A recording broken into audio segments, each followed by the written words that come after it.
owner of BodyBalance Nutrition here in Minneapolis. Let's come inside and see what we're cooking up in the kitchen today. And here we are in the kitchen. I'm here with Madeline and with Lucy this morning. Madeline will be taking us through one of our favorite recipes. It's called the Thin Mints.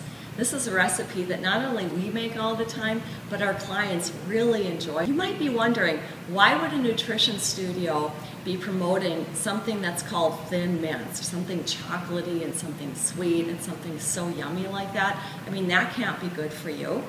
Well, you know what, it's kind of a mystery, but that mystery is going to unfold as Madeline takes us through this recipe. So let's get started. We'll begin by mixing all of the dry ingredients first, starting with protein powder, believe it or not. And I'm using the chocolate version of the Warrior protein powder, a whole cup. We use the Warrior blend because there's pea, hemp, and cranberry protein in it. Most people don't react to that type of protein, or they might be reacting to soy or whey protein powder. We'll also be adding a cup of cocoa powder, just because we like it to be extra chocolatey. The chocolate protein powder isn't chocolatey enough for me. And this is the 100% plain baking cocoa, not the hot chocolate mix. Yep, so there's no sugar added in there. No sugar at all for us. Then we're also using almond flour today. Our favorite way is to use vanilla extract and mint extract. Now we're adding the stevia. And the stevia is the sweetener that we use today. So we'll be using the liquid stevia. Sometimes you can find dry form or powder form. The liquid stevia we'll be using 1 teaspoon. Butter and coconut oil. And we like to use pasture butter. The pasture butter means that the cows have been grazing on grass, and the butter that has been from cows grazing on grass is loaded with way more nutrients than other types of butter. And we have 1.5 sticks of butter. And our butter is melted. So we just pour that right into the dry ingredients. 2 tablespoons of the coconut oil. Now right now it's summertime, so our coconut oil is already melted just because of the temperature of the kitchen. In the winter, you'll find that your coconut oil is firm. So when it is firm, you have to melt it on the stove right in with the butter. But today we're lucky, we just can measure it right out of the jar. We use the New Naturals No Carbs Blend Stevia because it has a better taste than some of the other ones do.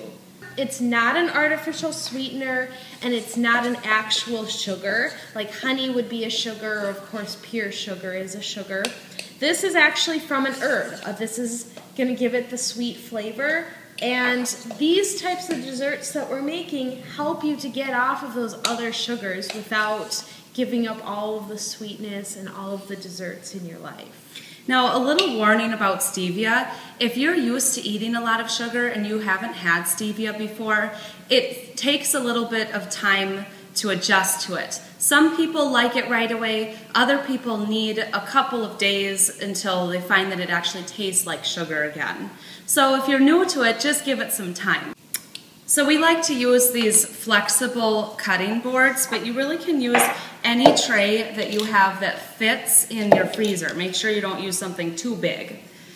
And you can see the consistency of the dough is quite thick, and you press it all the way down into a rectangle. We have lots of fat in this recipe. We are using the coconut oil and the butter, so those are some great sources of fats for your diet and ways to satisfy you throughout the day.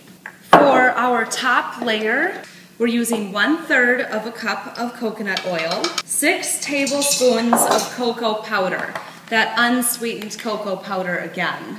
1 teaspoon of vanilla extract, 1/2 teaspoon of stevia, liquid stevia again.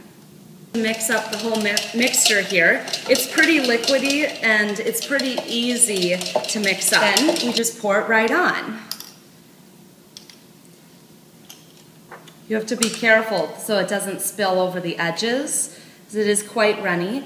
This will firm up in the freezer pretty fast. We'll be putting cacao nibs on our top layer today, And some people like to put coconut flakes, some people like to put chopped pecans. Maybe we'll add some of those too. You could also put the chopped pecans or the cacao nibs right inside of the batter if you like it a little bit more crunchy. Now, cacao nibs are raw cacao, raw chocolate or cocoa, and the raw cacao is unprocessed, so you're receiving a lot more of the nutrients and the antioxidants when you get it in its raw state. And here are our chopped pecans. So this is something you leave in the freezer at work, and then mid-afternoon when you're having that slump or you're feeling like it's time to go to the vending machine, you just reach in the freezer and get some of these out. That should take you through the rest of the day. And they're pretty satisfying too. I don't find that I have to eat very many of these just because they have such high quality fats and high quality ingredients. Just fills you right up and you feel good. Do you ever get that like sugar high or like a sugar headache after eating chocolate? Yeah, that doesn't happen at all with these. No, you're skipping that blood sugar spike. It just helps your blood sugar stay even and give you what your body is actually looking for. So you can see I just cut this into a whole bunch of pieces, but it's all melted together again.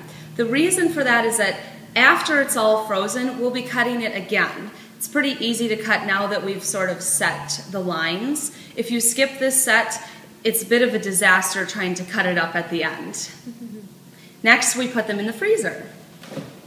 You can leave your Thin Mints in the freezer for about 30 minutes to an hour, and then they'll be ready to go. Keep them in the freezer until you eat them all.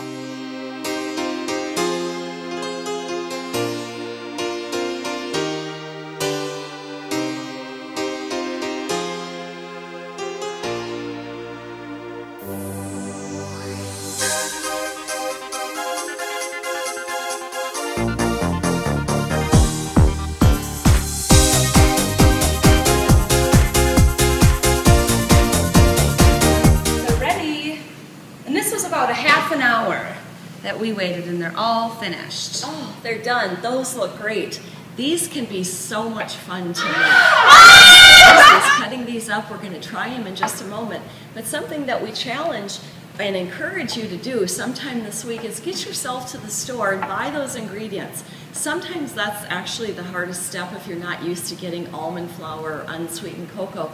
Once you find where those items are in the store, it makes it easy from then on. But go to the store, get the ingredients, and go ahead and make these for yourself. And something that we encourage our clients to do, rather than start by getting rid of all sugar in your diet and getting rid of all kinds of the foods that you love, instead start making the Thin Mints and just start eating them. See how your diet changes. See how it is easy then to let go of the sugar, let go of the treats, and starting to let go of the processed foods. And you start feeling better and better and better. Really satisfies that urge for chocolate. So for you, go ahead and make those Thin Mints. We're on Facebook. We have a web page. Talk to us. Let us know how it's working for you. I'm Jeannie. This is Madeline. This is Lucy. Till next time. Bye-bye.